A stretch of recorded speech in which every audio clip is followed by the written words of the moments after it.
You know, we haven't done many news stories. I haven't been too much lately. It's been New Year's. Things have been kind of quiet. I do my own videos. But I had to do this one because this is outrageous. This is insane.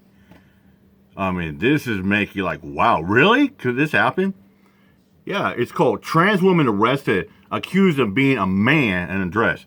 First of all, since when is it a crime, an arrestable offense, for a man to do a little cross-dressing saying he want to wear a skirt or a dress? That's not a fucking crime. And second of all, there are transgender people. I mean, we know one in the one in pocket, Furry Potato. Zoe Perez, once was known as Sean Perez. That was a man. She becoming a woman. And be like, if Furry Potato want to go out and wear a tight little dress or a skirt like that, it's not an arrestable offense. It's like you got men transforming as women out there. It's crazy. Let's get to it. Woman gets arrested for what? For being a man in a dress, according to the authorities. This is insane. Bexar County, Texas. Let's do this first. Let's put it with the picture full mass. That's right here. The background. On October 16th, Joanne Simoncelli, who is a transgender woman, was arrested on her own property. Own property, right? Wow.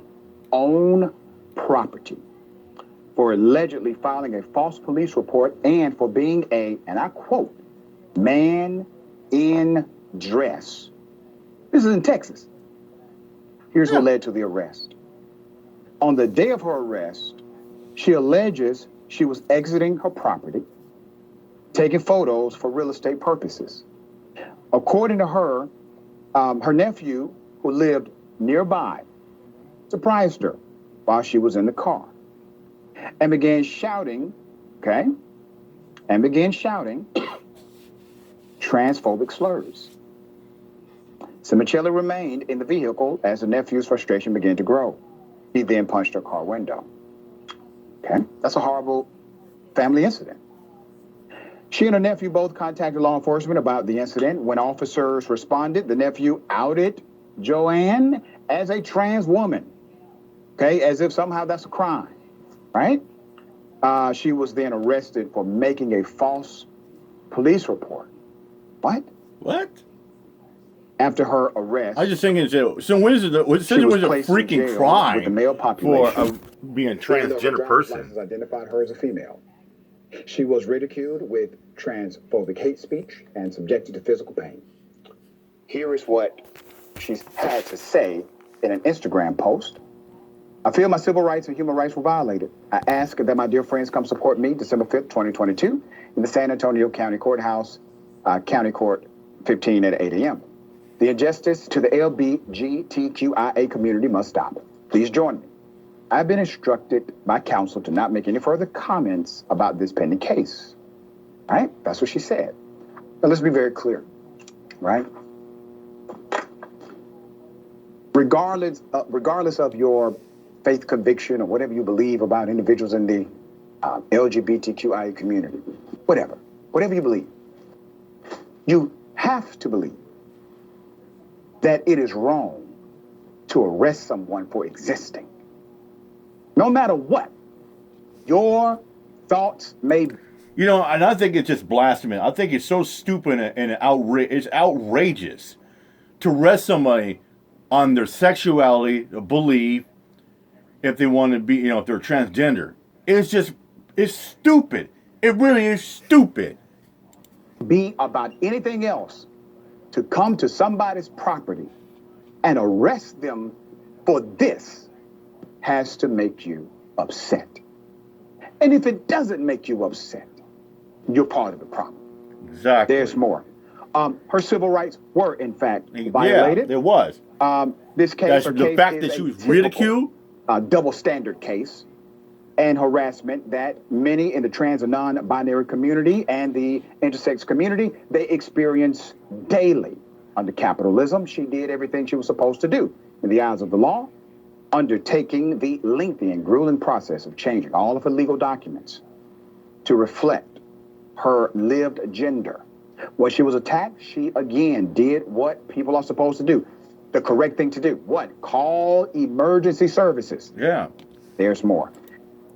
Yeah, she did everything she wanted because her stupid nephew outed her, started calling her names, and punched a car window. Yeah, that's right. That's a crime right there. She did nothing wrong for her to get outed like that. That's how. And see, that's the problem with America. People are so fucking closed-minded. They're a bunch of bigots. Like people become bigots if like they're gonna out a dude and call him a faggot because he's gay, or call a chick a dyke and a carpet muncher because she's a lesbian. It's their choice. It's their right to whatever sexuality they want to be. After the case grew support and attention, a court case was shuffled around like a card game. All right? That's what happened. She is now facing the injustices of the legal system's bureaucracy. Her court case was originally scheduled for December 7th. The Party for Socialism and Liberation, Black Freedom Factory, and Act 4SA organized a rally in her defense at the Bexar County Courthouse to defend her and protest the racist, transphobic justice system. So what happened? They moved it again. They moved the court case several times. And then they moved it to Zoom and has now been rescheduled for next month. Activists are demanding that the county drop the charges and dismiss the case, and that the deputy who arrested her, as well as the jail staff who subjected her to ridicule and placed her within the male population, be held accountable for their actions. Anything else would be a grave injustice. And I agree 100%. A grave injustice not only to her, but injustice, and it's a grave injustice to the LGBTQ community. It is an injustice, period. Put up a picture of the head guy in charge. Okay? Check this out. Buck stops with this fella. Yeah, right here, right now. His name is Sheriff Javier Salazar. He's been with that county as sheriff since 2017. All of this because somebody is biased. Not just somebody, but systems. At some point, someone should have said clearly, this is wrong. Do not do this. I will not accept this arrest. But they did. Not only did they accept the ridiculous arrest, they decided to ridicule the person who was arrested wrongfully. Now, for some, I already know.